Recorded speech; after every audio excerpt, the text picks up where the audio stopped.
시청자 여러분 안녕하세요. 오늘의 코인 이지영입니다.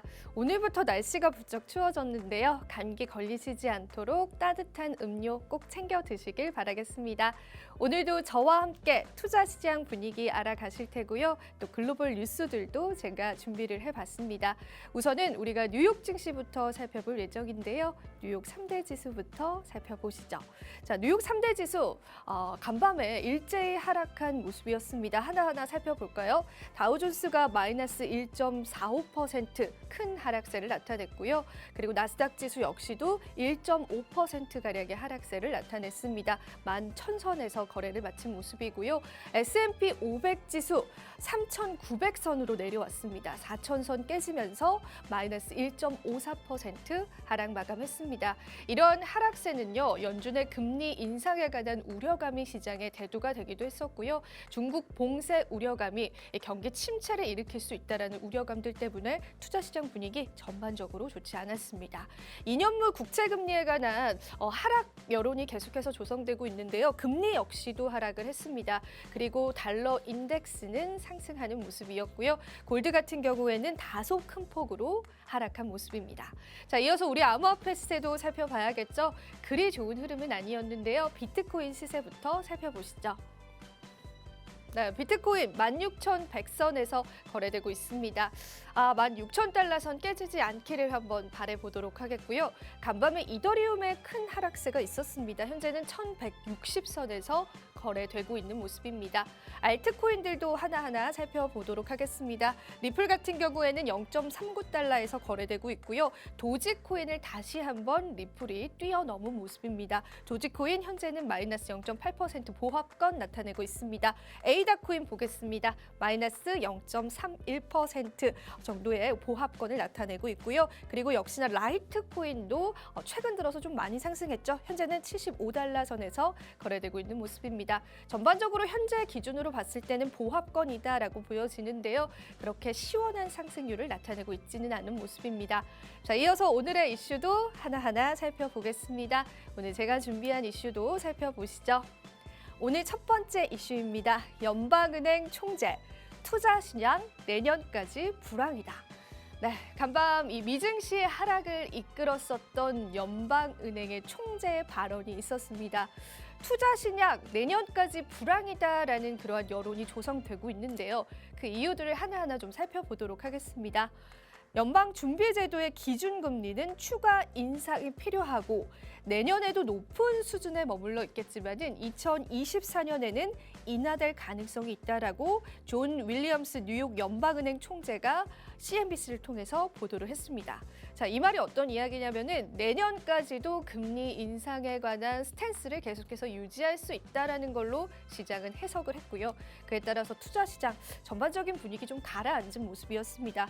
블룸버그 통신에 따르면요, 그는 이날 뉴욕 경제클럽이 주최한 비대면 이벤트에서의 질의응답 시간에 금리를 지금 수준보다 더 올릴 필요가 있다라는 것이 기본적인 견해라고 밝혔습니다. 당분간 제약적인 정책을 유지할 필요가 있을 것으로 생각한다라고 발언을 하기도 했고요. 적어도 내년까지는 이러한 제약적인 정책이 유지될 것이다라는 그러한 발언까지도 한 모양입니다. 자, 그에 따라서 이 투자 시장 내년에도 불황일 수 있다라는 그러한 의견들이 많이 나오고 있습니다. 아무래도 금리 인상은 우리가 투자 시장을 좀 옥죄어 오는 좀 악재로 해석이 되기 때문에 내년까지는 연준의 이런 스탠스 계속해서 이어질 것이다라는 분석이 좀 나오고 있는 상황이고요.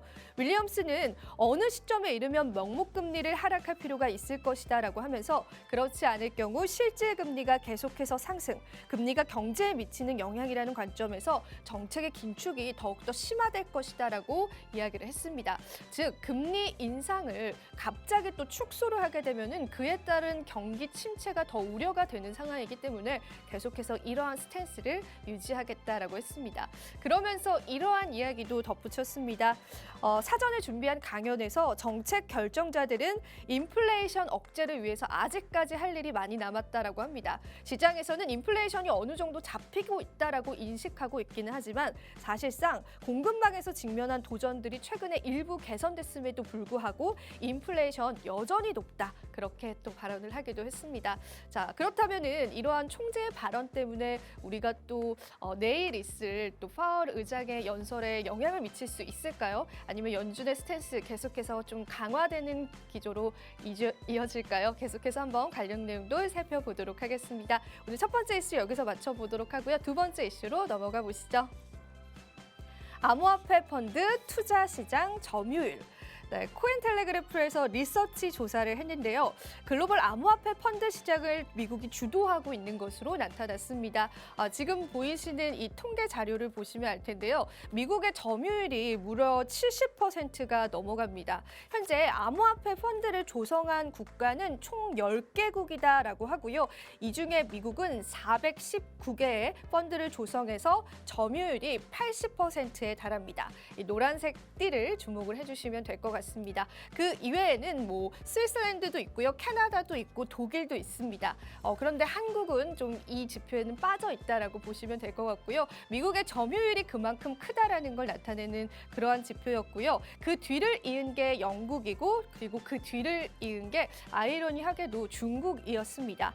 이 세 개 국가의 펀드의 총 운용 자산 규모는 5천억 달러, 그리고 웹3 암호화폐의 시장 잠재력을 높이고 있다라고 코인텔레그래프는 평가를 했습니다. 하나의 통계 자료를 좀 오늘 제시를 해드렸고요. 이어서 마지막 세 번째 이슈로 넘어가 보겠습니다. 오늘 세 번째 이슈입니다.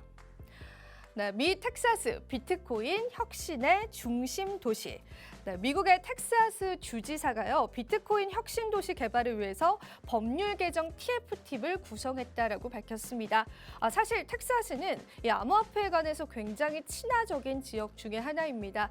그런데 이렇게 좀 시장이 좋지 않은 상황에도 불구하고 주지사가 특별히 이 미국 텍사스를 비트코인 혁신의 중심 도시로 지정하겠다라고 발언을 한 거는 우리 시장에서는 현재 좀 고마운 발언이 될 수 있을 것 같습니다. 조금 더 자세히 한번 이야기를 들어보자면요.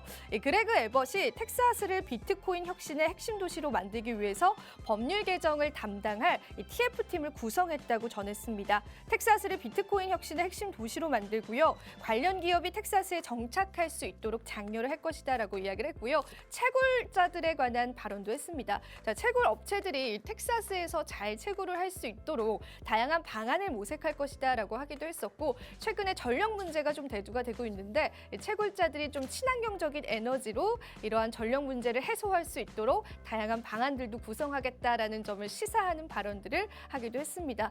물론 이 법에 관련된 법률 개정 TF팀이긴 하지만은 그래도 아직까지는 암호화폐에 관한 친화적인 정책을 계속 유지할 것으로 나타나고 있고요. 이러한 훈풍이 전반적인 우리 시장에 불어오기를 바라면서 오늘 세 번째 이슈까지도 맞춰보도록 하겠습니다. 네, 오늘 제가 준비한 소식은 여기까지이고요. 저는 잠시 후에 다시 돌아올게요. 오늘의 코인 가자!